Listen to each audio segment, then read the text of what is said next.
मानता हूं मेरे तीर के पाकिस्तानियों, इस शानदार इस्तेक़बाल का मैं अपने दिल से शुक्रिया अदा करता हूं। बहुत बहुत शुक्रिया।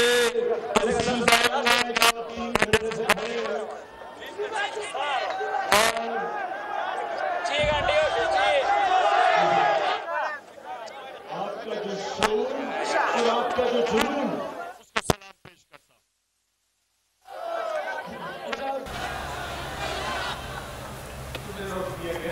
तो इसका नारा क्या था? सुन, पाकिस्तान का मतलब क्या? माशाअल्लाह। अब ये सुनना है आपने, मतलब समझना है कि ला इलाहा इल्लल्लाह एक फलसफा है।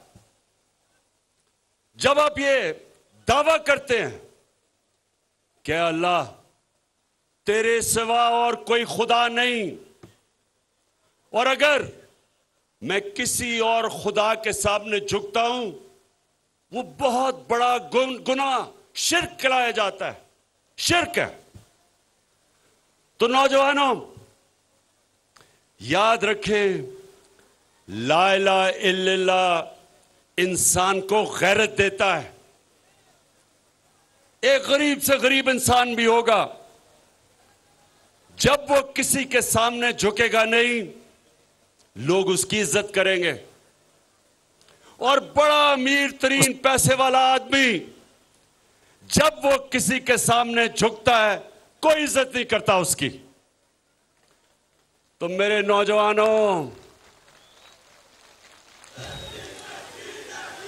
अभी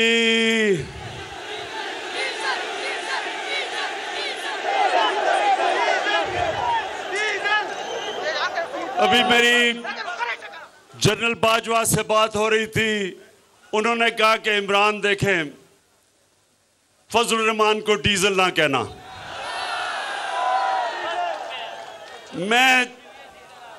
मैं तो जनरल बाजवा नहीं कह रहा, लेकिन अवाम उसका नाम डीजल रख दिया, अवाम ने उसका नाम। अच्छा, अब सुने देखें, अभी डीजल के ऊपर बाद में आते हैं। अभी आता हूं। सुने देखें, मिलता आपसे हर रोज बात करने का, तो मैं अब इस मौके का फायदा उठाते हुए सिर्फ मैं आपको एक चीज समझाना चाहता हूं कि इंसान जब किसी के सामने झुकता है, वो अपनी इज्जत खो बैठता है, गैरत खो बैठता है। और जब एक कौम किसी के सामने झुकती है, उस कौम की कोई इज्जत नहीं करता, उस मुल्क के पासपोर्ट की कोई इज्जत नहीं करता। मेरे नबी सल्लल्लाहु अलैहि वसल्लम, और ये मैं आपको तारीख का वाकया बता रहा हूं, 628 और 629 मेरे नबी सल्लल्लाहु अलैहि वसल्लम ने दो सुपर पावर्स थी वक्त की, एक रोम की सुपर पावर और दूसरा ईरान में सुपर पावर थी। दुनिया उन दोनों सुपर पावर्स के बीच में बटी हुई थी। तो मुसलमान तो थोड़े से थे, अभी मुसलमान थोड़े थे, चंद हजार थे। तो दुनिया की तारीख के सबसे अजीम लीडर मेरे नबी सल्लल्लाहु अलैहि वसल्लम दोनों सुपर पावर्स के सरबराह को खत लिखते हैं कि मैं अल्लाह की तरफ से सच का पैगाम लेके आया हूं। अगर तुम उस पैगाम के ऊपर अमल करोगे, ये तुम्हारी बेहतरी है। अगर तुम नहीं करोगे, तुम्हारी तबाही है। अब नौजवानों सुनिए, वो सुपर पावर्स किधर थोड़े से मुसलमान। हमारे नबी सल्लल्लाहु अलैहि वसल्लम ने क्या पैगाम हमेशा के लिए हमें दिया कि आप थोड़े भी हो, आप कमजोर भी हो, लेकिन जब तक आप में गैरत है दुनिया आपकी इज्जत करेगी। उन्होंने दोनों सुपर पावर के सामने हाथ नहीं फैलाया इमदाद मांगने के लिए, कर्जे मांगने के लिए। उन्होंने उनको पैगाम दिया और दुनिया की तारीख इस चीज की गवाह है कि 8-9 सालों के बीच में दोनों सुपर पावर्स मुसलमानों के सामने घुटने टेक देती हैं। ये दुनिया की तारीख में है। तो हमें अल्लाह ने हुक्म दिया कुरान में कि अपने नबी की सुन्नत पे चलो, उसके रास्ते पे चलो। तो नौजवानों, आज सबसे पहला मेरा पैगाम यह है कि सिर्फ एक खुददार कौम की दुनिया इज्जत करती है। वो कौम जो अपनी इज्जत नहीं करती उसकी दुनिया इज्जत नहीं करता। और जब से मैंने सियासत शुरू की 25 साल पहले, मेरा मंशूर देख लो, मैंने 3 चीजें कही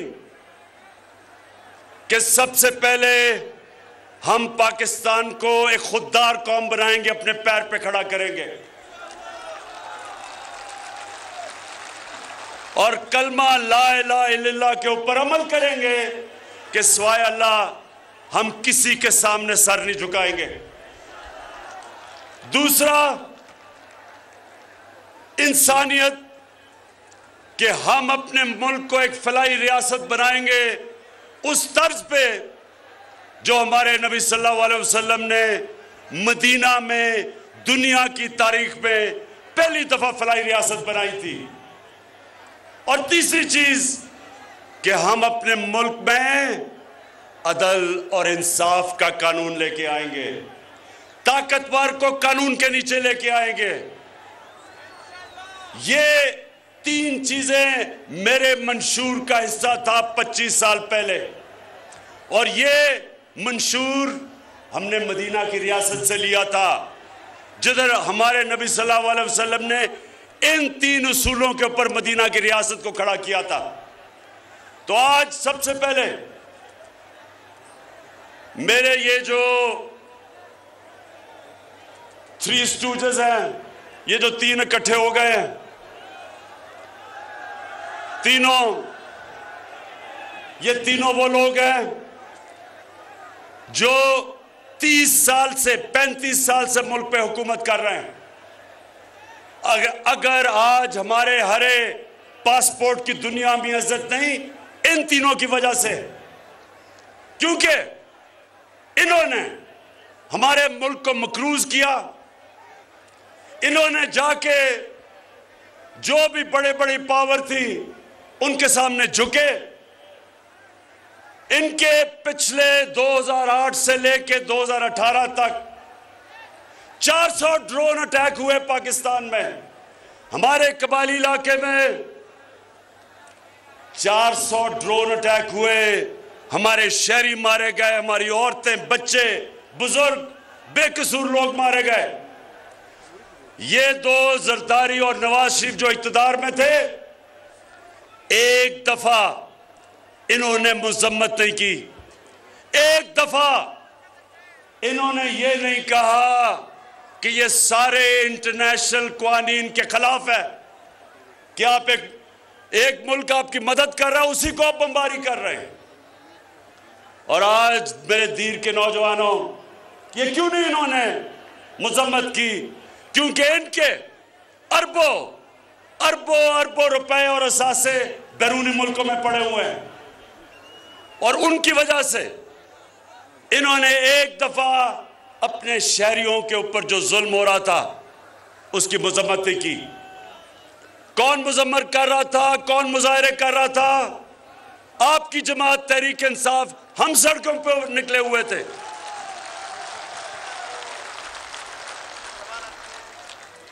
और अभी शाह महमूद कुरैशी ने बात की, हिंदुस्तान से मिसाइल आया।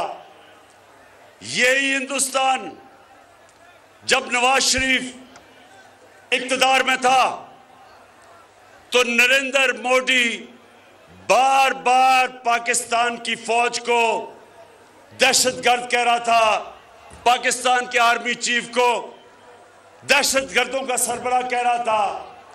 एक दफा नवाज शरीफ ने नरेंद्र मोदी के खिलाफ बात नहीं की, बल्कि उसने अपने फॉरेन ऑफिस के स्पोक्समैन को कहा कि तुमने कोई स्टेटमेंट हिंदुस्तान के खिलाफ नहीं देनी। और यह क्यों था? क्योंकि जब इनका पैसा मुल्क से बाहर पड़ा हो, मेरे दीर के नौजवानों ये सुन लो, जिस जमात के भी सरबराह का पैसा मुल्क से बाहर पड़ा हो वो कभी आजाद फॉरेन पॉलिसी नहीं कर सकता, यानी वो फॉरेन पॉलिसी कभी नहीं बनाएगा जिसमें वो अपने अवाम की हिफाजत करे, उनके हुकूक की हिफाजत करे। अच्छा, अभी मैं थोड़ी देर के बाद डीजल पे आने लगा हूं, लेकिन उससे पहले इन्होंने जो हरकत की अभी इस्लामाबाद में, उसके बाद में आता हूं। लेकिन सबसे पहले देखें, मैं सिर्फ, मेरा काम है, एक मुल्क का प्राइम मिनिस्टर मुल्क का बाप होता है। आप जिस तरह मैं अपने बच्चों की तरबियत करता हूं, मेरा काम है आपकी तरबियत करना, आपको एक अजीम कौम बनाना। यह जरूरी है कि आप समझे कि यह मुल्क बना किस लिए था। तो ये तब मुल्क जब बनाया गया था तो एक गुलाम हिंदुस्तान में एक आजाद लीडर था जिसका नाम कायद आजम मोहम्मद अली जिन्ना था। हम उसको लीडर मानते हैं और वो सादिक और अमीन था। वो एक ऐसा लीडर था जो दलेर था, जो उस वक्त अंग्रेज की आंखों में आंखें डाल के बात करता था और उसने अपनी जान की बाजी लगाई हमें आजादी दिलवाने के लिए। और इंशाअल्लाह हम इस मुल्क को अब उधर लेके जाएंगे। कभी भी ये याद रखे मेरी पाकिस्तान की कौम कि क्योंकि हमारा नस्बुल ऐन जब शुरू किया था, इया कनाबुदु व इया नस्ताईन था, कभी मैं ना कभी किसी के सामने झुका हूं और इंशाअल्लाह कभी आपको किसी के सामने झुकने नहीं दूंगा। अब मैं एक बात अपनी फौज के ऊपर करना चाहता हूं। अभी डीजल ने एक प्रेस कॉन्फ्रेंस की और उसने ये कहा कि जब हम इक्तदार में आएंगे तो हम इदारे को ठीक करेंगे, मतलब कि हम फौज को ठीक करेंगे। मुझे यह बताओ कि आज अगर पाकिस्तान बचा हुआ है उसकी असल वजह यह है कि हमारे पास एक मजबूत फौज है।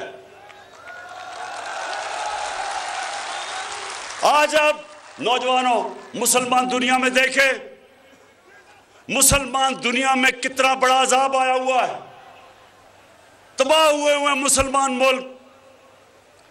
इराक देखें, सीरिया देखें, लिबिया देखें, सोमालिया देखें, हमारे अफगानिस्तान देखें क्या हुआ। तो जब एक मुल्क के पास ताकत नहीं होती अपनी हिफाजत करने के लिए, वो आजाद नहीं रह सकते। इसलिए आज अगर हमारे दुश्मनों ने हमारे मुल्क को तोड़ा नहीं, जो उनका प्रोग्राम है 3 हिस्से में तोड़ने का, उसकी वजह हमारी फौज है। एक ताकतवर, मुसलमान दुनिया में सबसे ताकतवर फौज है। अब उसके पीछे कौन पड़ा हुआ है? उसके पीछे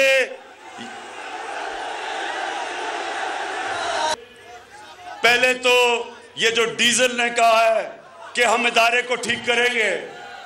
आप कैसे ठीक करेंगे? आपने तो जिस इदारे को हाथ लगाया है, आप तीनों ने, 3 स्टूजेस ने, आपने सारे इदारे तबाह कर दिए।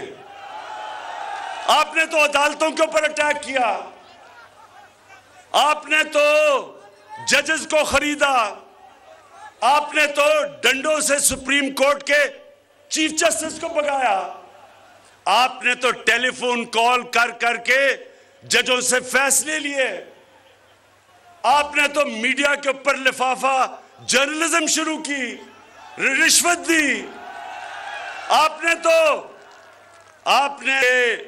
जो बाहर बैठा हुआ है इस मुल्क का सबसे बुज़दिल झूठा आदमी, कहते हैं, मुझे ये भी कहते हैं कि जी उसको भगोड़ा ना कहो। इतना वो भगोड़ा भी है और वो झूठा भी है। पहले झूठ बोल के गया कि मुशर्रफ के मैंने कोई 10 साल का कॉन्ट्रैक्ट नहीं किया।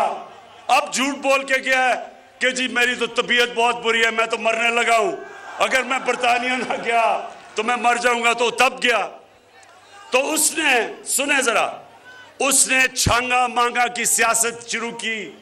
उसने सियासतदानों की कीमतें लगाई।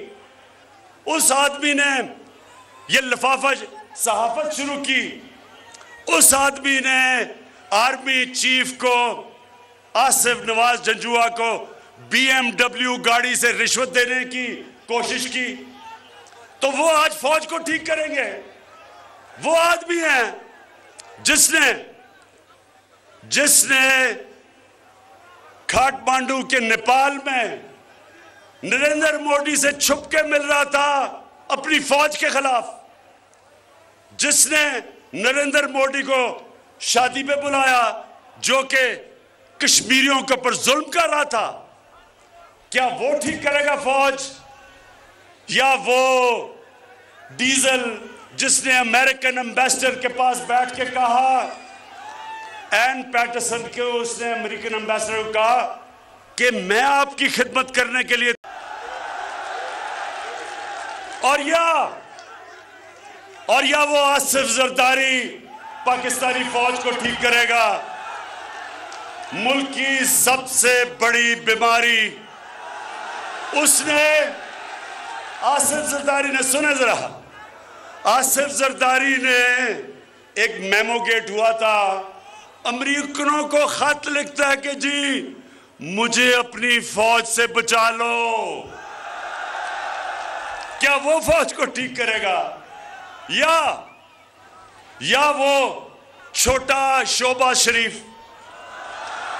अब ये शहबाज शरीफ कहता कि इमरान खान ने बड़ा गलत किया कि वो यूरोपियन यूनियन को उसने उनकी मजम्मत की। शहबाज शरीफ, तुम ये जो टाई कमीज और सूट पहन के अंग्रेजी बोल के तुम समझते हो कि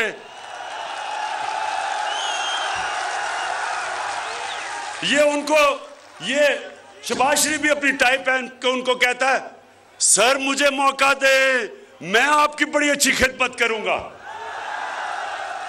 तो ये जो फजलुर रहमान यानी कि डीजल ने जब इसने ये कहा कि मैं इदारे को ठीक करूंगा, इक्तदार में आके हम करेंगे, यानी कि ये डाकुओं का गुलदस्ता फौज को ठीक करेगा, ऐसे ख्वाब भूल जाओ।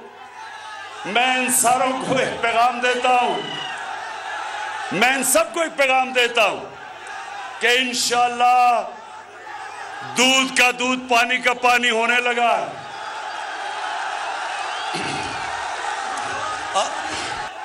जो कप्तान अल्लाह से दुआ कर रहा था कि अल्लाह ये अज़्म इत्मीनान मेरे पे करें, मैं ये दुआ इसलिए कर रहा था क्योंकि हर थोड़ी देर के बाद जी धरना देने आ रहे हैं, गवर्नमेंट अगले महीने जा रही है, गवर्नमेंट उससे अगले महीने जा रही है। शुक्र है कि आपने अज़्म इत्मीनान करके एक ही दफा मुझे मौका दिया कि मैं एक गेंद से 3 विकेटें इंशाल्लाह गिराऊंगा। और इंशाल्लाह एक दिन पहले अज़्म इत्मीनान से ये सारी कौम देखेगी, डी चौक में इंसानों का समुंदर होगा इस्लामाबाद में। अच्छा, हाँ, अच्छा, एक मिनट, आपने वो सोशल मीडिया पे देखा है एक मिनट सुन ले मैं क्या कहने लगा हूं। नवाज शरीफ बैठा हुआ है अमेरिका के सदर के साथ, हाथ में उसने पर्ची पकड़ी हुई है और उसकी कांपें टांग रही हैं। पर्ची पकड़ के वो घबराया हुआ बैठा है कि उसका आका नाराज ना हो जाए। कहीं नाराज हो गया तो उसका सारा पैसा इतनी मेहनत से जो चोरी किया हुआ है बार वो ना कहीं पकड़ा जाए। तो अब मैं वो बिलावल बच्चे की क्या बात करूं।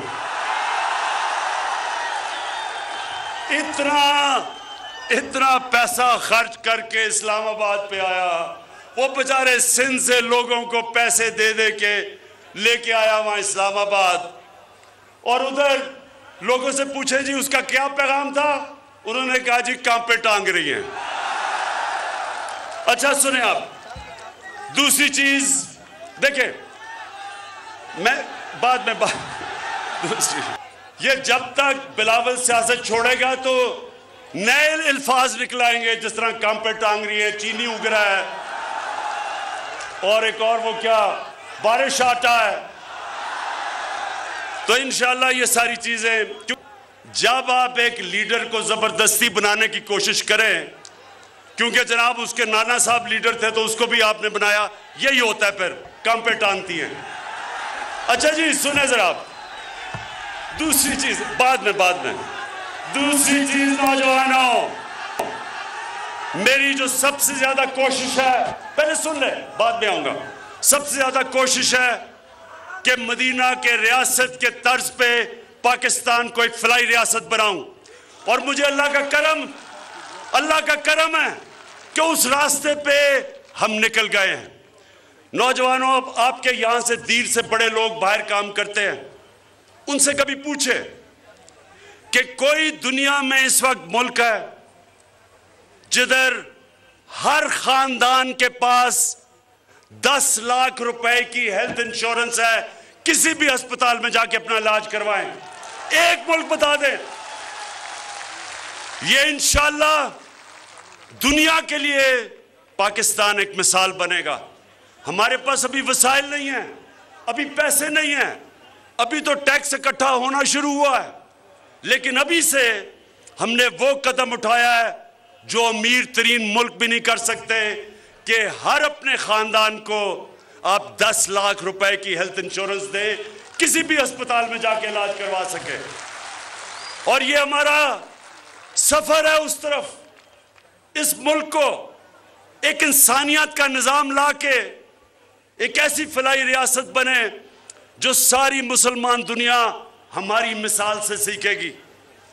हमने नौजवानों, कामयाब पाकिस्तान में 20 लाख गरीब खानदानों के लिए 5 लाख रुपए का कर्जा सूद के बगैर, 20 लाख रुपया घर के लिए सूद के बगैर कर्जा, और एक जगह टेक्निकल एजुकेशन, और जो किसान वो अपनी जमीन पे पैसे लगाना चाहता है उसके लिए भी हमने 5 लाख सूद के बगैर कर्जा रखा है।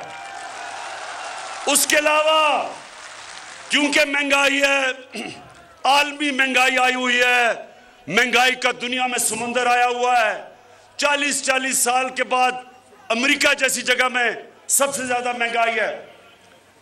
उस दौर में हमने 2 करोड़ खानदान को हमने देना शुरू किया है एहसास राशन, यानी जाके अपने करियाना स्टोर से आप 30% आपको रियायत मिलेगी आटा, चीनी और घी के ऊपर। 2 करोड़ खानदान को हम दे रहे हैं। और सबसे बड़ी बात, अगर आपके दीर से लोग दुबई हैं, याद रखें दुबई में, यूएई में जमीन से तेल निकलता है उनके, लेकिन क्योंकि हमने अपने लोगों को बचाया, जो कि दुनिया में इस वक्त तेल सबसे महंगा हुआ है, आज पाकिस्तान में दुबई से सस्ता तेल बिक रहा है, डीजल और पेट्रोल। फजल रहमान और पेट्रोल दुबई से सस्ता है। फजल रहमान को मैं चाहूंगा जरा कभी किसी पेट्रोल पंप पे जाके खुद ही चेक कर ले कि डीजल की कीमत क्या है। अच्छा सुने आप, और आखिरी चीज, ये दो और मैंने बातें करनी है। और कानून की बालादस्ती का मतलब, जो मदीना की रियासत में मेरे नबी सल्लल्लाहु अलैहि वसल्लम ने, उन्होंने कहा था, ये नौजवानों अपने कानों में डाल लो, कि मैंने जब ये इंसाफ की तहरीक शुरू की थी, मैं अपने नबी की सुन्नत पे चल रहा था।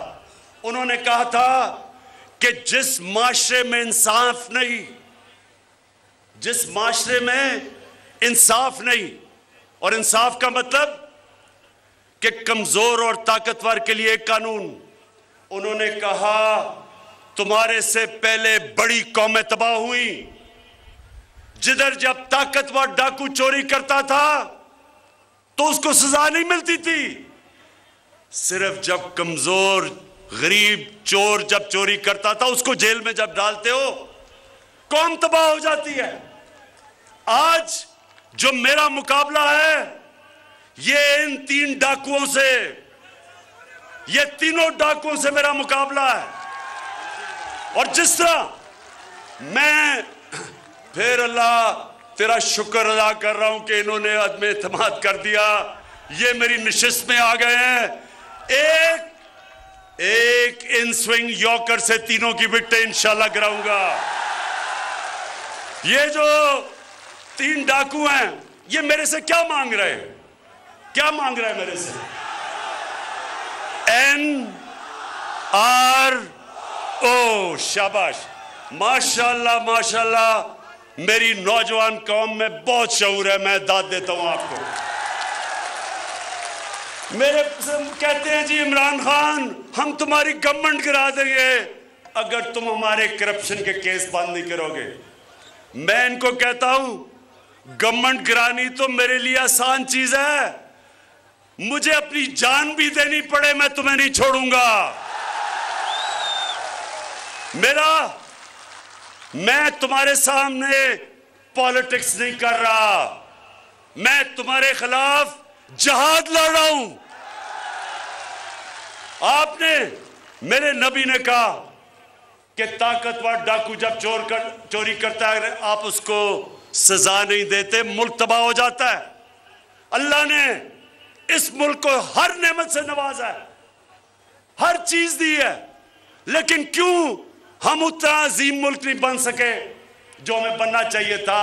क्योंकि इस मुल्क में बदकिस्मती से अब तक जो बड़ा डाकू चोरी करता है हमारा सारा इंसाफ का निजाम उसको सजा नहीं दे सकता। सिर्फ जेल भरे हुए हैं बेचारे गरीब लोगों से जो मजबूरी में चोरी करते हैं। इस निजाम के खिलाफ हजरत अली रजी अल्लाह ताला ने कहा था कि कुफर का निजाम चल जाएगा लेकिन जुल्म और नाइंसाफी का निजाम नहीं चल सकता। इंशाअल्लाह मैं अपने अल्लाह के सामने वादा करके आया था कि अल्लाह जब तक मेरे में जान है मैं इस मुल्क में इंसाफ की जंग लड़ूंगा।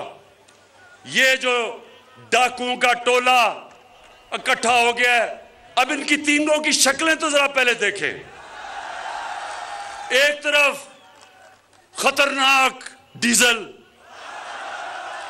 दूसरी तरफ शक्ल से डाकू लगने वाला जरदारी, और तीसरी तरफ ड्रामाबाज शोबाज। अब ये तीन चूहे निकले हैं मेरा शिकार करने के लिए और इंशाअल्लाह इनका शिकार होगा जल्दी। अच्छा आखिर में नौजवानों, अच्छा अभी आता हूं अच्छा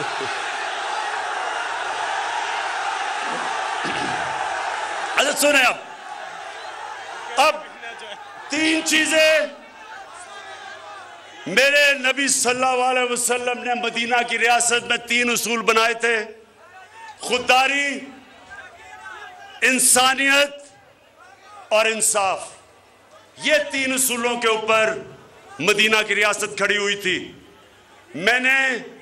मुझे एहसास हुआ जब मैं हुकूमत में आया, मुझे एहसास हुआ कि हमारे लोगों को समझ ही नहीं है कि सीरत नबी क्या थी। हमारे बच्चों को सही माने में समझ ही नहीं है नबी सल्लल्लाहु अलैहि वसल्लम की सुन्नत क्या थी। इसलिए मैंने रहमतुल लिल आलमीन अथॉरिटी बनाई है। स्कूल के बच्चों के अंदर हम सीरत की क्लासेस देंगे, हम इनकी यूनिवर्सिटीज में रिसर्च करवाएंगे, हम इनको टीवी पे प्रोग्राम्स करेंगे ताकि मेरे नौजवानों को पता चले कि सीरत नबी क्या है। 3 चीजें, क्योंकि ये याद रखें, जब अल्लाह कहता है कि नबी की सुन्नत पे चलो, वो हमारी बेहतरी के लिए कहता है। नबी को अल्लाह ने खिताब किए, हमारा नबी रहमत लेके आया था, तो जो भी इंसानी माशरा हमारे नबी के पैगाम पे चलेगा वो ऊपर आ जाएगा। अब मैं आखिरी जब आपको बात समझाने लगा हूं, ये गौर से सुने। 3 चीजें हमारी जिम्मेदारी रियासत की, एक जिसके ऊपर मदीना की रियासत खड़ी हुई थी वो आपकी जिम्मेदारी है, और वो कुरान की आयत है, अमर बिल मारूफ व नही अनिल मुनकर। इसका मतलब क्या है? अल्लाह हमें हुक्म करता है, नौजवानों, अल्लाह हमें हुक्म करता है कि तुम, कुरान की पूरी आयत है कि तुम्हें मैंने सबसे अजीम कौम बनाया, तुम अच्छाई के साथ खड़े होते हो, अच्छाई के लिए जहाद करते हो, और बुराई के खिलाफ खड़े होते हो और बुराई के खिलाफ जहाद करते हो। यानी कि जब अच्छा बुरा होता है तो अल्लाह ने हमें इजाजत ही नहीं दी कि हम न्यूट्रल हो जाएं। जानवर न्यूट्रल होता है, जानवर में अच्छे बुरे की तमीज नहीं होती। इंसान अच्छाई के साथ खड़ा होता है। अब मैं आपको मिसाल देता हूं, आजकल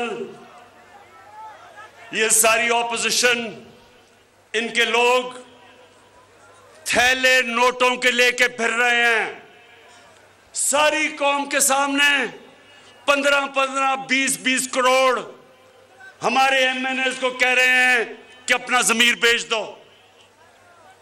ये सारी कौम के सामने तमाशा हो रहा है कि ये हुकूमत कैसे गिराएंगे, नंबर तो है ही नहीं इनके पास, ये कैसे गिराएंगे।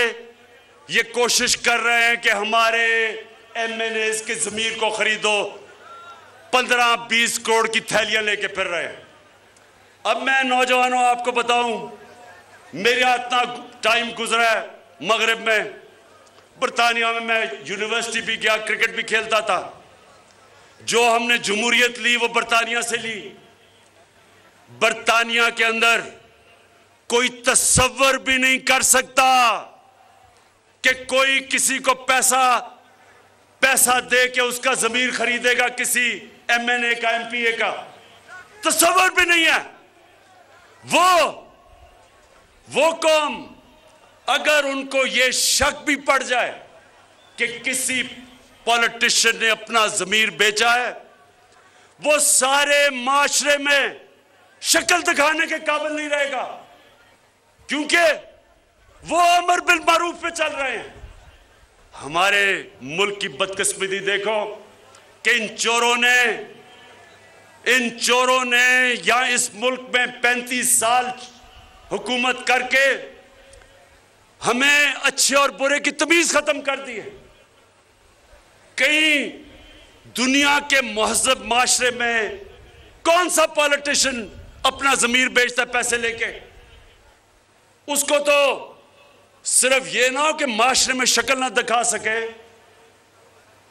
उसको तो जेल में डालें। सेनेट का इलेक्शन हुआ, यूसुफ रजा गिलानी का बेटा एक तहरीक इंसाफ के मेंबर को पैसे देता हुआ, उसकी वीडियो आ गई।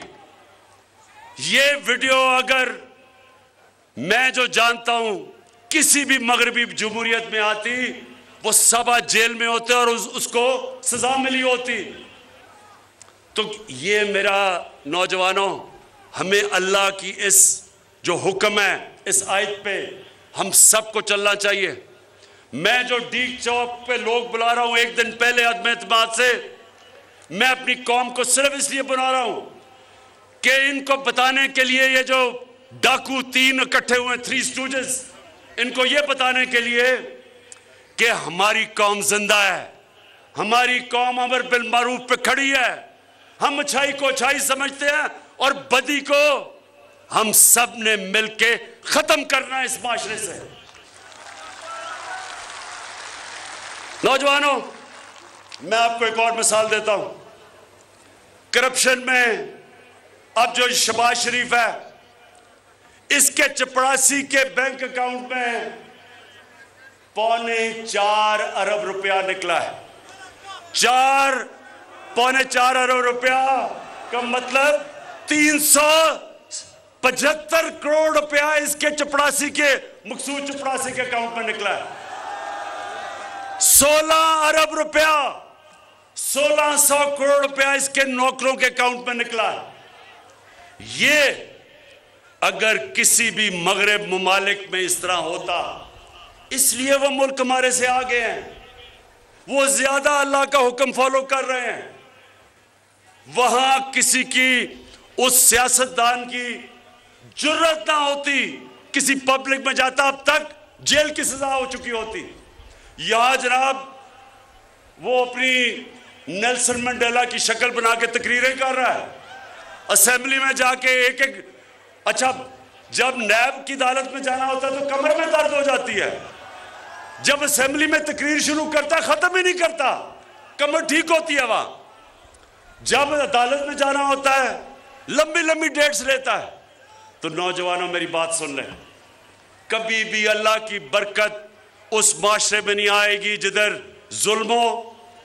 कभी अल्लाह की बरकत उस माशरे में नहीं आएगी जब तक जो उसने हुक्म दिया कौम को कि आप अच्छाई के साथ खड़े हो। जब आप देख रहे हैं कि माशरे में बुराई ऊपर आ रही है, आप सबके ऊपर अल्लाह फर्ज कर देता है कि उसके खिलाफ जहाद लड़ो। तो ये जो इस वक्त ये सारे 3 डाकू इकट्ठे के कोशिश कर रहे हैं, मैं इनको आज पैगाम देना चाहता हूं कि आप डी चौक में इंशाल्लाह देखेंगे अवाम का समुंदर, और वो सिर्फ एक पैगाम देने आएंगे कि हम अल्लाह के हुक्म पे खड़े हैं, हम अमर बिल मारूफ पे खड़े हैं। हम ये जो तुम कोशिश कर रहे हो लोगों के जमीर खरीदने की 20-20 करोड़ रुपए से, हम तुम्हें नहीं छोड़ेंगे, हम तुम चोरों को नहीं छोड़ेंगे। वैसे मैं अभी तक, मेरे एमएनएस ने मुझे सब ने बताया कि उनको क्या क्या पैसा ऑफर कर रहे हैं, मुझे आके बता देते हैं, सब मुझे बता देते हैं कि कौन सा इनका, इनके डाकुओं सिंडिकेट का, इनका माफिया के जो लोग उनको मिल रहे हैं। मैं उनको सबको कहता हूं कि अगर पैसे तुम्हें दे रहे हैं तो ले लो,